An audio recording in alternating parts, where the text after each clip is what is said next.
Shaun? Huh? Yes, I'm Shaun. Shaun? Is that really you? Who are you? Shaun, where is everyone? Father, what's going on? What's happening?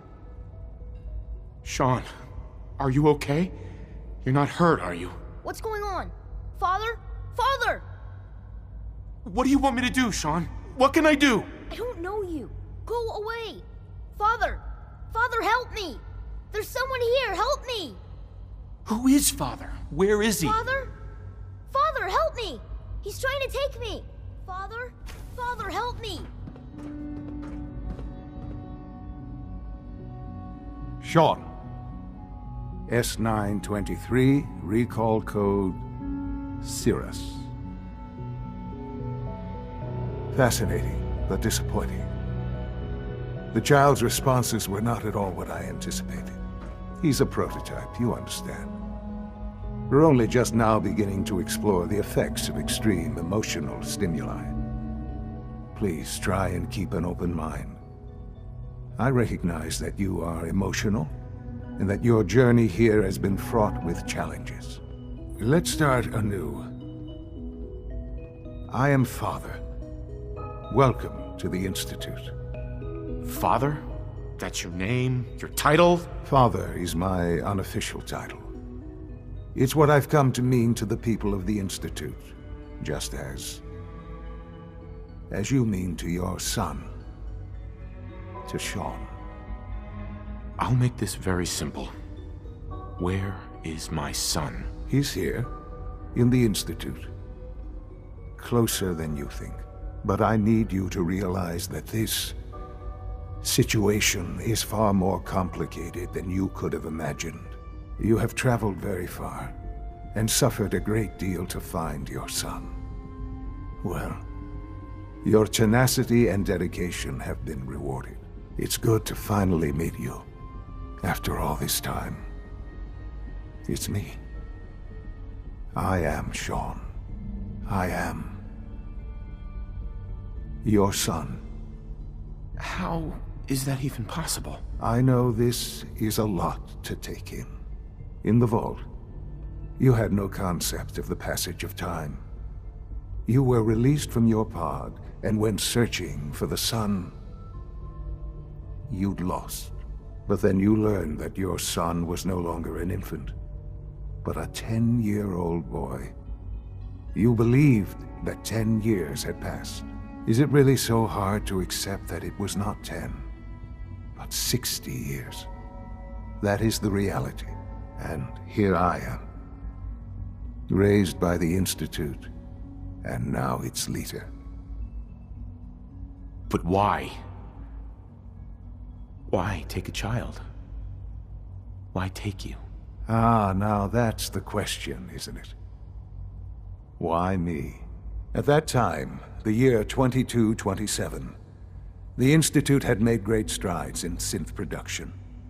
But it was never enough.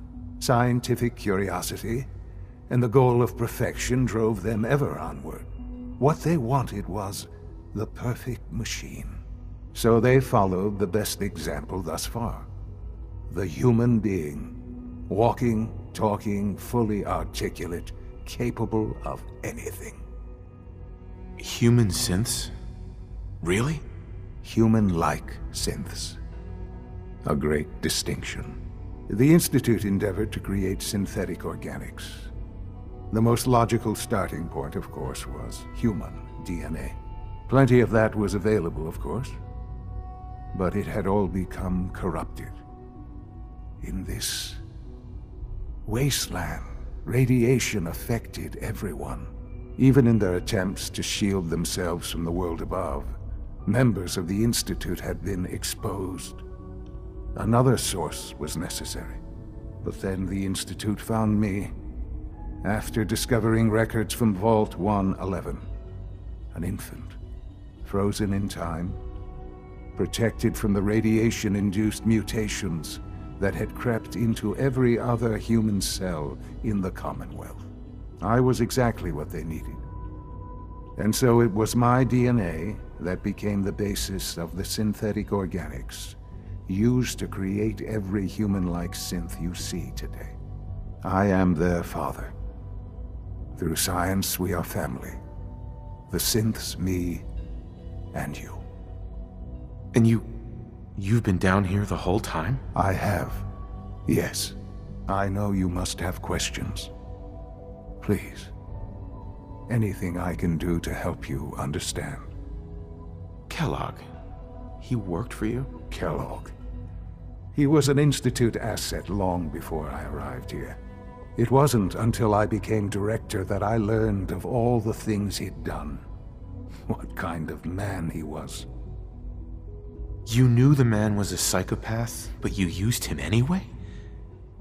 I don't expect you to understand or agree with the decision. The Institute took advantage of Kellogg's vicious nature. I will freely admit that. Institute technology prolonged his life, and his usefulness far beyond any normal human lifespan. He never failed the Institute, but his cruelty became more apparent with every completed objective. I won't lie. It's no coincidence your path crossed his. It seemed a fitting way to allow you, us, to have some amount of revenge. What else can I say to ease your mind? I think I've heard enough for now. Very well.